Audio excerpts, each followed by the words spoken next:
بسم الله الرحمن الرحيم. الحمد لله والصلاة والسلام على رسول الله وآله وصحبه. رغم ما قيل أريد أن أشكر السادة المستشارين على تدخلاتهم في البداية، لكن بكل صراحة دابا شوف، بغيتوا أنا شخصيا بغيتوا تديروني أنا مسؤول على هاد كورونا والنتائج ديال كورونا، أنا قابل حتى طبقة الأوزون كاع الثقب ديال الأوزون كله، ولكن أنا كورونا راه ماشي أنا اللي درتو. طيب كرئيس حكومة أنا شخصيا أنا شخصيا رئيس حكومة بغيت أنا نكون مسؤول عليها، أنا مسؤول. ولكن راه العالم كله هو هذا، الدول الشركة عندهم عجز، عندهم انكماش اقتصادي 12%، 11%، 10%، كاع اللي فيهم 7 ناقص 7.8%، حنا غنديرو رقم ناقص 5.6%. هذا نجاح في حد ذاته. الدول تسريحات ونسب البطالة راه فلكية. أمريكا هذه منذ شهرين أو 3 أشهر 30 مليون عاطل جديد، 30 مليون قد الشعب المغربي. إلا جينا نحسبوا شحال قد خصو يكون عندنا، خصو يكون عندنا 3 ولا 4 الأضعاف ديال هذا الشيء اللي تزاد، مع أنه اليوم راه واحد المذكرة ديال المديرية السامية للتخطيط، فقدنا من شتنبير 2019 إلى شتنبير 588 ألف، نصف مليون تقريبا. صحيح حنا ما بغينا حتى نصف مليون نقبلوا، ولكن واش أنا اللي وقفت قطاع السياحة؟ واش أنا اللي وقفت التصدير؟ أنا اللي وقفت الطيران ما يطيرش؟ أنا ماشي أنا اللي درت هذا الشيء. هذه الجائحة أثرت في الاقتصاد العالمي، وتوقفت عدد من الأنشطة وتوقفت الأمور. احنا كندبروا النتائج ديالها. بالعكس، الحكومة نجحت لأن استطاعت على الرغم من هذه الظرفية الصعبة أن باش نخرجوا منها نتائج إذا بغينا نقولوا أقل ضغطا وأقل خطرا. بالعكس تماما. ولذلك أنا نقول لكم بصراحة هناك بعض الإخوان داروا واحد الخطاب عدمي فيها واحد الأحكام مطلوقة على عوانها، نقولوا مثلا لا تعليم، لا صحة، لا صناعة، وهذا ماشي خطاب يمكن يتفهم. نقول لكم راه حتى واحد ما يتعاطف معاه، لأن المواطنين على الأرض كيعيشوا، كاين مشاكل وكاين إنجازات. هذا حتى واحد ما يفهمه. وفي غياب المعطيات حنا كنعطيوكم أرقام، عطونا أرقام بديلة. الكلام العام دليل على العجز عن إعطاء أرقام بديلة أو تحطيم هذه الأرقام، مع أن هذه الأرقام راه كتعطيها مؤسسة إما وطنية أو دولية مستقلة عن الحكومة، كاع ماشي ديال الحكومة، خليو كاع الحكومة في اتساع. فهمتيني؟ أما دابا أنا يمكن نقول شي وحدين ما عندهمش معلومات، وإن البرلمان خصو يكون عنده معلومات، ما كاين باس يكون شي حاجة. ولكن اللي في حكومات متعاقبة 14 سنة وربما 16 سنة وعارف الواقع، هذا خصو يكون الخطاب ديالو أكثر موضوعية وأكثر اتزانا. من جهة أولا كيعرفوا الحق وكيعرفوا التطور كيفاش، ثانيا لأنهم حتى هما مسؤولون عن جزء من المغرب اليوم، حتى هما مسؤولون عن جزء منه. أنا اليوم غادي الأطباء، غادي تقول لي عدد الأطباء، نقول لك هي، ولكن الطبيب اليوم كيتصنع اللي دخل كلية الطب هذه 8 سنين 9 سنين ولا 10 سنين وكيخرج لي.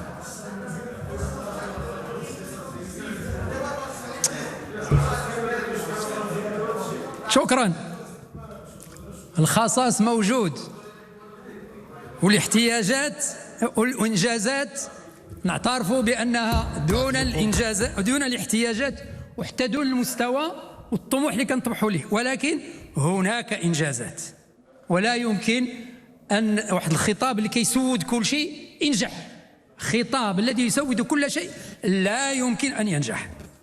قطاع الصحة دابا هضرتوا، أنا كنهضر، فاش هضرتوا أنا كنسجل، فاش كنهضر أنا المهم بغيتو تصنتوا لي مزيان، ما بغيتوش راه نتصنتوا من الواجب، نتصنتوا لبعضياتنا. الخصاص قطاع الصحة لبعض الإخوان، ماشي كل شيء بطبيعة الحال، بعض الإخوان كيوصفوه بواحد السوداوية هلامية بحال هو ما فيه والو. هذا القطاع الصحة هو الذي تصدى للجائحة، وهو الذي عالج عشرات الآلاف ممن أصيبوا بمرض كوفيد 19 بفضل أطبائه وأطره وإدارته ومسؤوله في القطاع العام والقطاع الخاص. في القطاع المدني وفي القطاع العسكري. فداك الشيء اللي تحقق راه هو دليل على أن الإطلاقية غير منطقية وغير معقولة وغير صحيحة. وماشي صحيح اليوم أنه المستشفيات ديالنا متجاوزة كلها إلى آخره، ربما بعض المستشفيات ربما، ولكن على العموم أنا عطيتكم الرقم الرقمي 36% ديال الأسرة ديال الإنعاش اللي الآن المصابين بكوفيد 19 هي اللي ممنوعة. وقلت صحيح راه عندك إحصائية يوميا كتصدر بالشفافية، يوميا كتصدر. صحيح أنه صحيح مرحبا الله يخليك. دابا سنطور السي رئيس الحكومه ملي كنتو كتدخلوا ما كانش كيقطعكم، الان الواجب سنطور. غير صحيح ايضا، غير صحيح ان الاوراق التي تحدثت عنها ليس الا كلاما كتب في برنامج او اقله وانجازات على الارض. لان الناس لقاو الدعم، 6 مليون ديال تلقاهم الدعم، راه 6 مليون لقاو دعم. ولهم ديال السياحه اللي تلقاو دعم يتلقى شهريا، هذا فلوس وهذا اشخاص، هذا انجاز. يمكن تقول لي ما كافي، تقول لي باقي واحد 5% ولا 400 ولا 10% خصنا نفتوا ليه، معقول، لكن 90% نجح فيها ما كانش، بالعكس.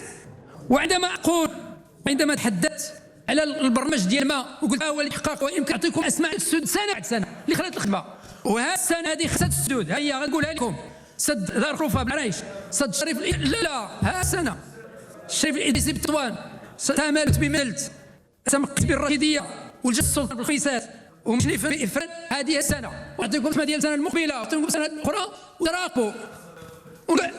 راه كاين اخرى تقبل. نرجوكم الله يكون راه كاين حاجه، كاين بس كاين قال لك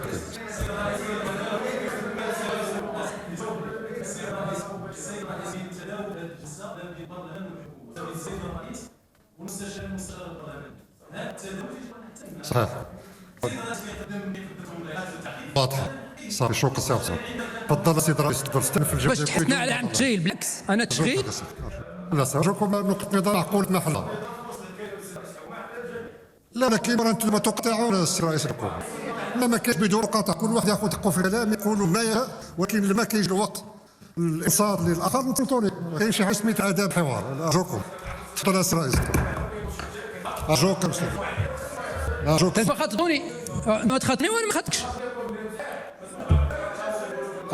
سيدي الرئيس بالفضلك سخر عندك اشكاليه معك. سيدي وقفني لك الاعداد وصافي. تفضل سيدي الرئيس، تفضل استأنف جوابك.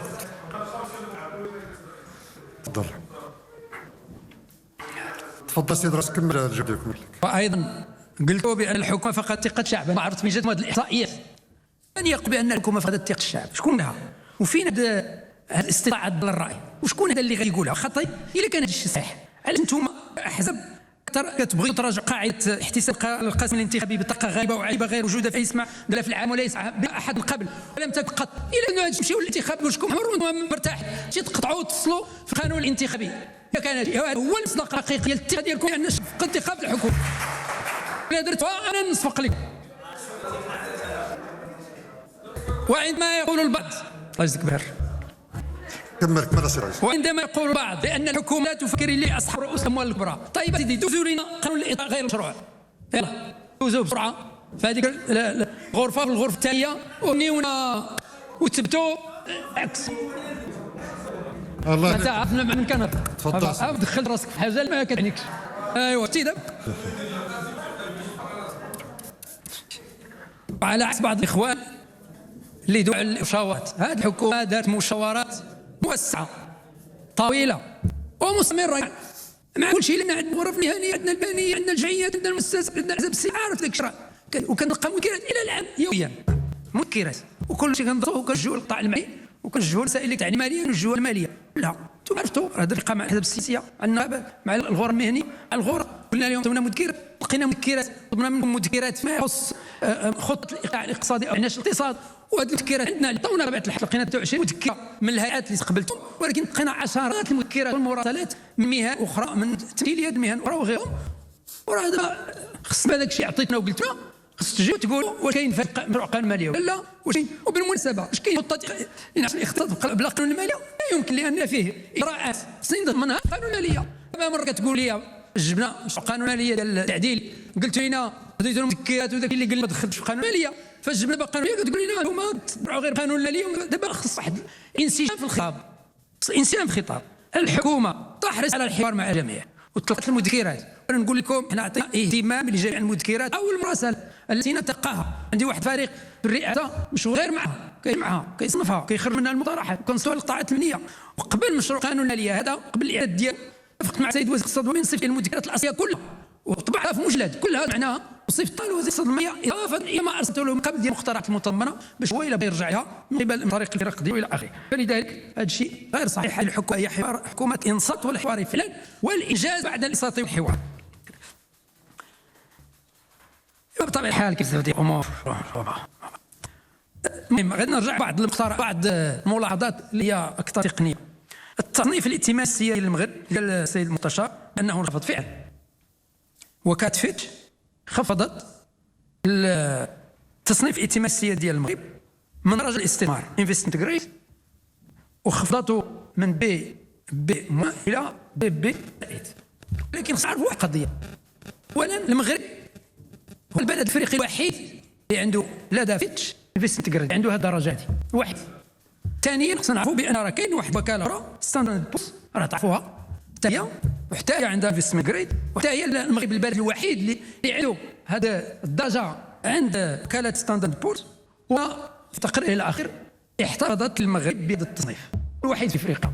صحيح لان ظروف ديال الجائحه اللي انا والله مسؤول لها خليك هاد بعدا تقوني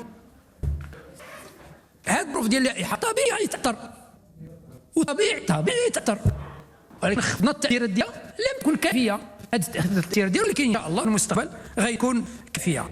السؤال الثاني كنشكر الفريق المعني لان كانت المداخله خاور المعارضه كندخلها اكثر موضوعيه. على الاقل كاين مسائل تقنيه اللي هي اصلا نعرف شنو هو اللي وقع وشنو اللي سيوقع. العيا في اغلاق مدن اخرى شي راه ماشي كنتفيق في الصباح كنقول والله سد سيدي هذيك الارقام. كاين تقييم اسبوعي والتقييم كل اسبوعين واش انتم المواطنين وايضا البرلمانيين تشاركوا هذا التقييم. وزاره الصحه اضافه الى مذكره يوميه كتصدر تقرير كل اسبوعين فيه تقييم ديال الاسبوعين ومنه هذه تعرف ما يحتاج حتى واحد يقرا شي واحد لان عندنا معايير محدده. يعني قل من 25 حاله جديده في الاسبوع ل نسمه، قل من 50,000 حاله جديده 100,000 نسمه، اكثر من 50,000 حاله جديده 100,000 نسمه. لا كل واحد يعرف واش غادي نسدوا شويه غادي نسدوا بزاف غادي نخليو ولا غادي نحلوا. لا ما كاين حاجه تدخل فيه. احيانا كتكون بوع صغيره داخل المدن وفي بعض الاحياء لا تؤثر على الوضعيه الوبائيه ديال المدينه كلها ولكن هي مقلقه. كتجي السلطات الاقليميه والمحليه اللي عندها صلاحيه وفق المصوم قانون اللي درناه في الاول. وبالمناسبه المغرب ومن اوائل الدول اللي دارت التدبير ديال الجائحه البعد الترابي بقوه وفي هذاك المصوم بقانون اللي درنا في مارس من تما.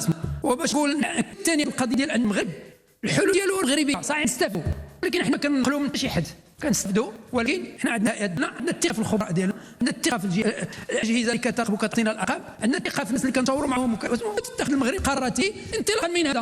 بعض المرات كيديروا شي قرار بحال قرار ديال شي دوله اخرى وارد نادر قليل ولكن بزاف ديال القرارات صدقنا فيها عديد من الدول اللي هي متقدمه وخصنا نعرفوا هذا الشيء. اذا المعيار الاغلاق مدن دون اخرى احياء دون اخرى هي معيار عمومي موضوعي لكن في واحد شويه ديال التقدير ديال السلطات الترابيه حتى هو واحد التقدير لانه عنده مسؤوليه ثانيه ولكن التقدير واحد الحدود. ولكن نقولوا دابا شي نهار واحد حيدنا التشديد ديال الاجراءات وكان فيه مبالغه واش اللهم نحميو راسنا ونحميو الاهل ديالنا ونحميو الناس ديالنا احسن ولا نتاهلوا نقولوا لا خلي هذه وسهلوا تيقرر شي كريته. التشدد في الاحتياط ليس دائما مذموما لان كما قلت في البدايه حنا ما عارفينش مزيان الفيروس. حنا شنو هنا البطاريه ما عارفش الناس كلهم في العالم راه شفتوا بعض الدول الصراع اللي كاين الجهات الصحيه نفسها شي كيتهم شي كيصير في كل شيء يدير حوارات على شي يقول انت عارف الاخر كلهم انت ما فاهم لان الفيروس مغير. علاش قلت عندنا التواضع. شنو من التواضع في الانتقاد ديال الاجراءات ديال السلطات الصحيه والسلطات الامنيه والسلطات الطبيه ودي الحكومه كونوا متواضعين. نقول في رايي وكون راجي كان احسن ماشي كنزل عليه بحال الا هو عنده باطل بحال الا هو جريمه. هو اجراء لحمايه الناس هذا هو التعاون. الراي الانتقاد مرحبا به ولكن باعتدال يكون عنده واحد دائما يخلي خط رجعه. وربما هذا الانتقاد اللي قال ما عنده اساس. راه عندنا في اللجنه العليا موجوده اللي فيها 20 شخص تقريبا راه فيها ناس تخدموا في هذا الشيء ديال الفيروجي ديال الفيكسيولوجي وديال الابيديميولوجي 3 عام وخدمتهم هذه واجهوا بيئه اخرى لان هذا وباء صحيح انه غير مسبوق من حيث الشراسه ديالو ومن حيث الامتداد ديالو، ولكن كل عامين 3 سنين كيجي واحد اللواء الاخر شبيه به، ولكن واحد شبيه صغير جدا. فلذلك اذا هذا المساله الثالثه مرتبطه بالمديونيه. صحيح انه المديونيه عندنا طلعت معروف من 10 نقبين 12 نقطه تقريبا في هذه الجائحه، ولكن انا شفتوا العالم راه الديون العاميه ارتفعت بشكل كبير جدا، ولا شفتوا كثير من الدول الشركه لنا والدول الكبرى ارتفعت المديونيه بالضعف ديال هذا الشيء اللي ارتفعت في المغرب في هذه المرحله. وبما ان احنا محكمين المديونيه قبل نساوش الشيء، راه تقارير كلها بما فيها الدوليه تشيد التحكم ديال المغرب في المديونيه قبل الجائحه بطبيعه الحال.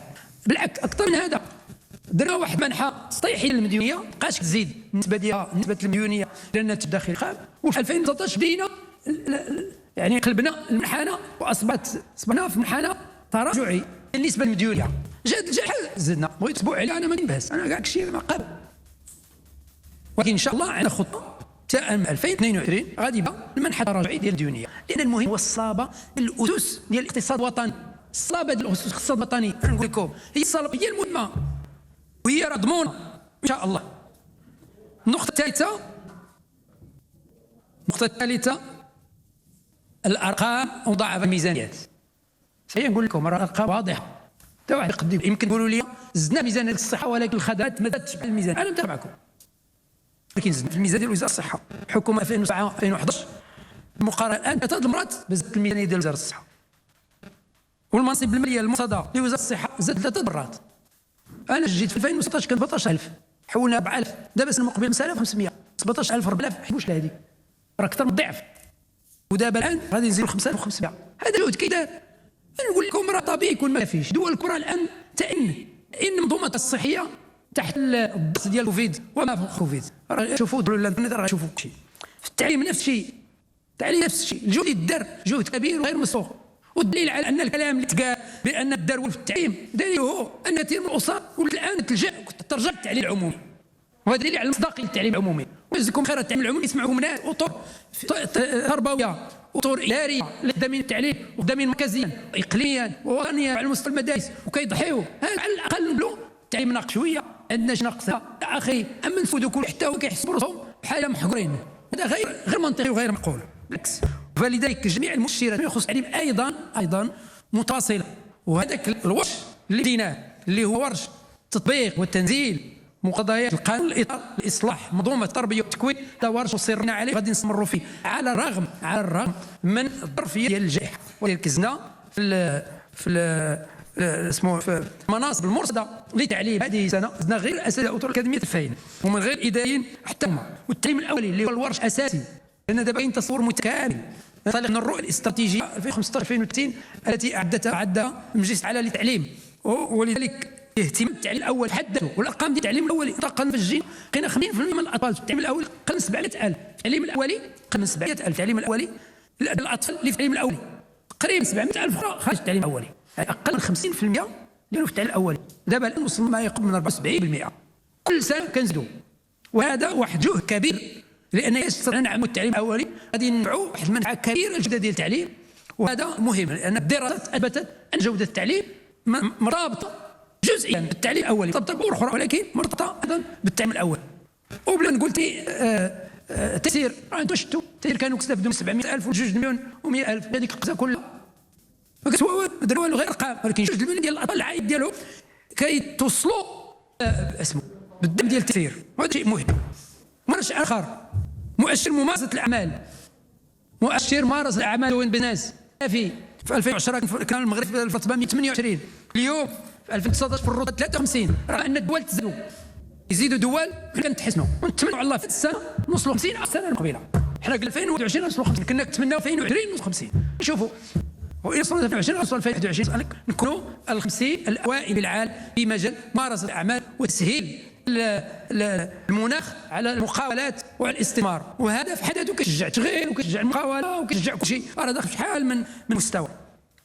اذا بغيت نذكر في قضيه التشغيل لابد ان اذكر اجراء دخل هذا مشروع قانون الماليه ذكر السيد الوزير، وهو انه اتخذ اجراء مشروع قانون الماليه 21 ديال دعم تشغيل الشباب من خلال اعفاء من الضريبه العامه عن الدخل ومده 24 شهر بالنسبه للاجور المدفوعه من طرف جميع المقاولات للشباب اقل من 30 سنه.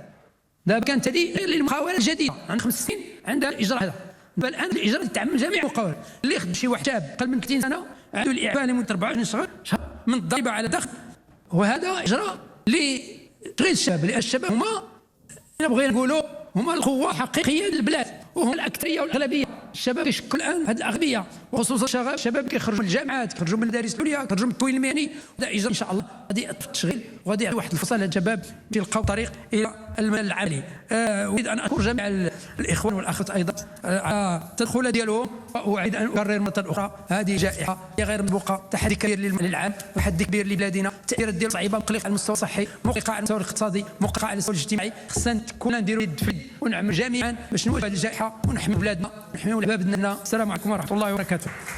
شكرا سيد الرئيس محترم، شكرا لكم جميعا على مشاركتكم.